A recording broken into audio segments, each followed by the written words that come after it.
Hello, monsieur and mademoiselle. 'Tis me, Smeef, taking my vacation from YouTube to explore the city of love, Paris. I wish to dine on the fine wines of this country and find my love at the Eiffel Tower. Come with me and let's explore. 2 hours later. Yeah, I contracted the coronavirus. Yeah. Put your hand on my shoulder. Hold me in your arms. As much as you were sick of me spewing some stupid inspirational crap at you and shoving a moral down your throat, please, for this video, come into it with an open mind. You might be surprised about what I have to say about this movie. And because that's what Remy would do, wouldn't you, Remy? Anyway, the topic of today's video is, honestly, without a shadow of a doubt, my favorite animated film of all time. The film that brought me into the realm of possibility that anything can be achieved if you just try hard enough. That film is Ratatouille. Yeah, I know, stupid animated film can't be meaningful, yada yada yada, shut up! And I'm not even joking when I say this is my favorite movie of all time. Hell, I even had the licensed game adaptation on my fucking PS2. Not in my kitchen. What made this movie so special to me was the meaning behind it. Well, not just the meaning, but the whole gimmick it had set everything in motion for my future and doing what I love to do today. Anyone Can Cook. Anyone Can Cook is a book title created by one of the characters in the movie. It's a phrase that is repeated throughout the film, and it helps our two characters thrive through the harsh conditions they receive from their peers that try to give them setbacks. For this phrase to make sense to you, I'm going to have to explain the film. And as much as you hate that, it's necessary. So sit down and be quiet, you fucking sniveling babies. Your chicken's dry, your display of greens is way too weak, and your pasta is way too tender. You should be ashamed of yourself. Don't look down when I'm looking at you. At least look them in the eyes. Thank you. If you haven't seen the film already, it'd be my pleasure to tell you that this is your only spoiler warning. Dmax, do a montage of Paris with cartoon rats scattered around as the transition or something. I don't know. Something funny.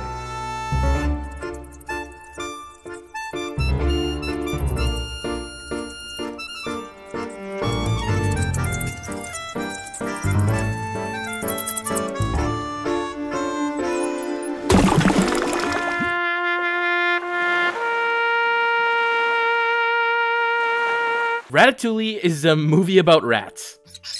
But not just about rats. Ratatouille is a symphony of wonderful colors, astonishing music, and terrific writing that just can't be recreated in any shape or form. It follows a rat named Remy, living on the countryside of Paris with a dream so big it could shatter the moon in the night sky.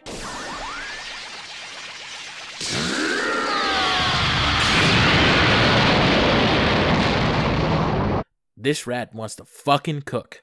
When I say he wants to cook, I mean he really wants to cook. Inspired by his idol Chef Gusteau, he took it upon himself to try learn the culinary arts when he was raiding an old lady's household. Oh shit! A rat! But, you know, as every film needs its conflict, one thing leads to another, and Remy finds out that Gusteau died, freaks out, and now he's washed up in the sewers of Paris with nothing but the book that made him want to be a cook. Anyone Can Cook. Riddled by hunger, Remy tries to find food, but instead stumbles upon Gusteau's restaurant, where he soon meets Linguini, a clumsy garbage boy who works for the corrupt head chef who used Gusteau's likeness to sell frozen foods. Look, as much as that's fucked up, I'm not gonna lie, I'd love to try Gusteau's fried chicken. Or tooth, I said toothpick and chicken. About as French as a corn dog. Linguini wants to succeed so bad with his job that he oversteps his boundaries and tries to fix an order he messed up while on the job. But we soon find out that it smells like absolute dog shit. But Remy helps him out by concocting a soup so delicious that the customer commends the garbage boy for the rat's work. The chefs in Gusteau's restaurant were astonished by Linguini's work and saved his ass when the head chef tried to fire him. But all that subsided when Remy was seen sitting on the ledge of the window and was threatened to be killed by all the chefs in the restaurant. But Linguini saves him and discovered a plan to thrive in both of their dreams. Remy to be a cook and Linguini to have a job and maybe find love, you sly dog. But I Don't do it. have a secret. It's sort of disturbing. I have this tiny, little. Soon then, Remy uses Linguini's body as a vendetta to hide his true identity due to the ridicule and disgust he would receive from his peers. I mean, come on, it's a rat cooking. What's there to be expected? He's a fucking rat. Remy finds out that Linguini is actually Gusteau's son and tries to take the letter that Linguini's mom wrote to Gusteau from the head chef to try get Linguini as the rightful son and successor to Gusteau. Fuck, that was a mouthful. These nuts. Got him! Remy's plan actually worked, and Linguini became the rightful owner of Gusteau's restaurant and then fired the head chef. Rightfully so, because throughout the whole movie, the head chef knew of Remy's existence and tried to prove it to other people. But since they took out the middleman, there was no antagonist for the movie. Or so we thought. Enter Anton Ego, one of the world's most renowned food critics responsible for Gusteau's death at the beginning of the film, because of a rating he gave in his restaurant. Anton Ego approached Linguini in his own restaurant to threaten to come back for another review the following night. This scene in the movie is one of the most tense things I've ever seen in an animated film. Check out this clip right here. Tell your chef, Linguini, that I want whatever he dares to serve me. Tell him to hit me with his best shot. I will have whatever he is having. I'll have what he's having. I'll have what she's having. That same following day, corruption started to take over Linguini like nothing else seen before. He starts to treat Remy like yesterday's trash and doesn't realize that he isn't the person doing the work that he's known for. Out of pure rage, Remy decides to gather his whole colony to steal food from the restaurant, but is then soon confronted by Linguini with an apology. In a heart-wrenching scene, Linguini finds out what Remy is doing and kicks him out, telling him he's a dirty rat and he's a stinky poo-poo idiot. Come on, who writes this shit? Oh, yeah, me. Fuck. Remy, who is stricken with guilt, wanders the street aimlessly when he's captured by the ex-head chef of Gusteau's restaurant. At this point, Remy just gives up on his dream.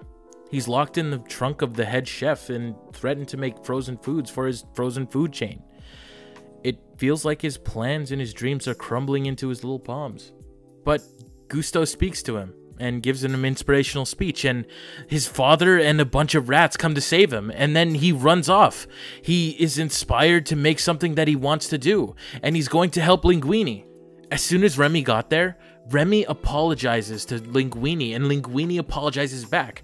And then out of nowhere, all the rats come in, and then they cook. They all fucking cook. Look at this scene, it's so cool.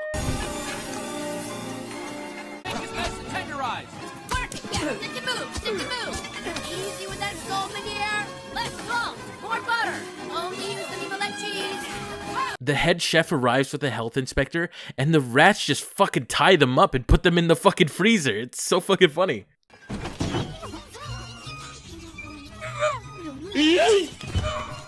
And finally, at the climax of the film, they serve Anton Ego his food.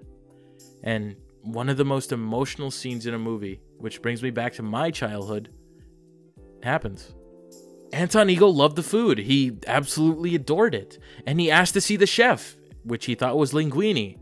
But the truth came out.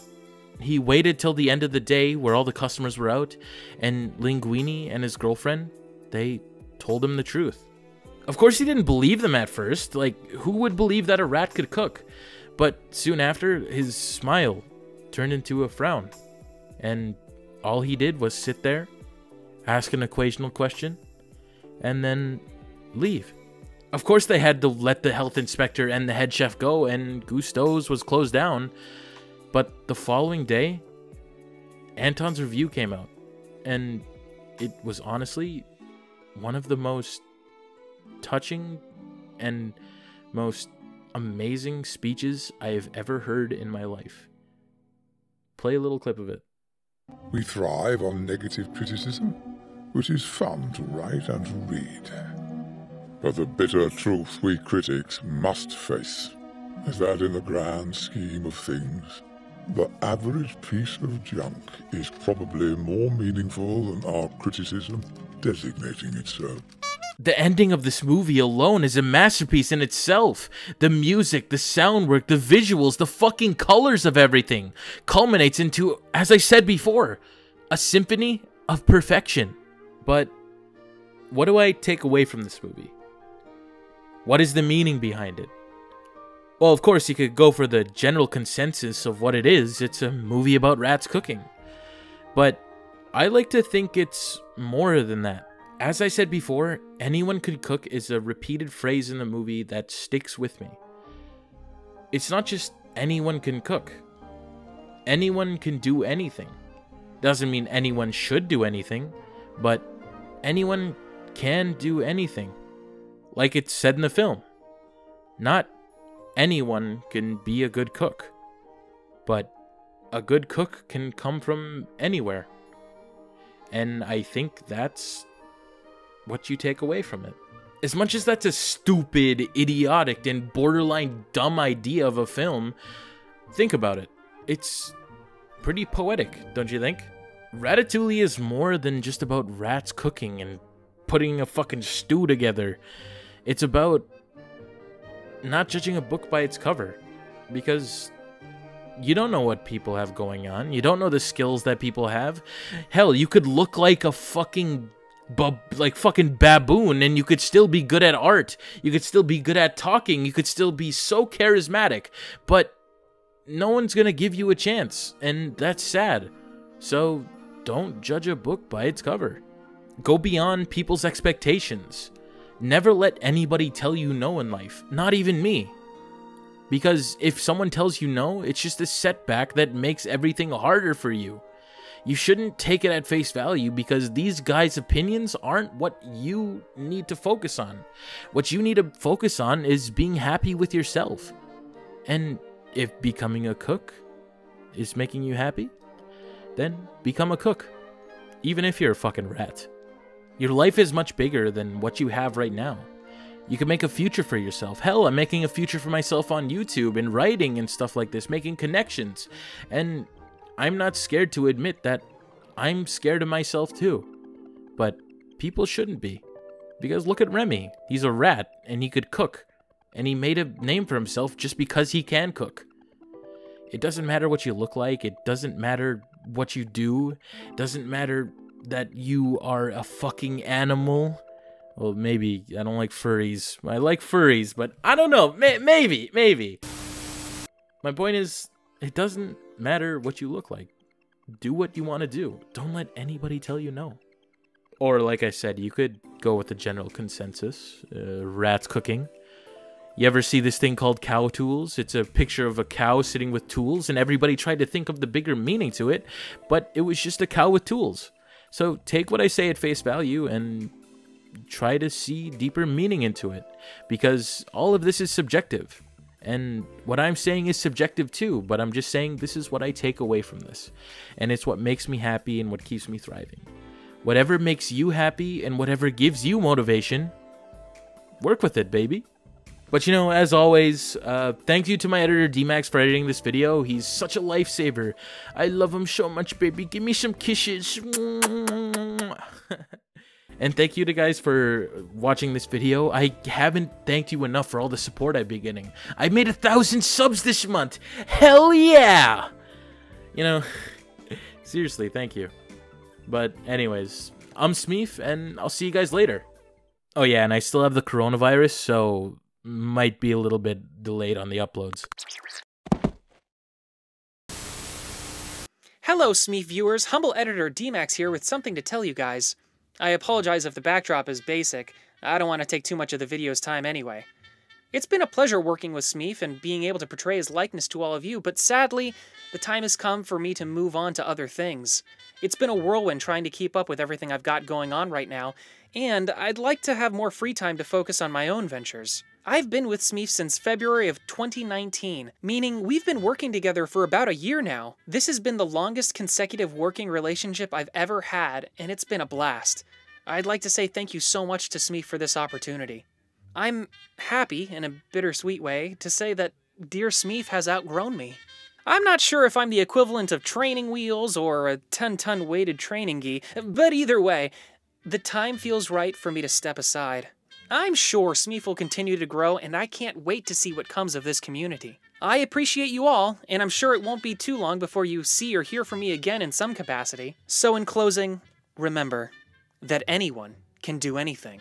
No hurdle is too high if you find a longer stick. And you have to have some lows to make the highs that much higher. Talk to y'all later, and thanks.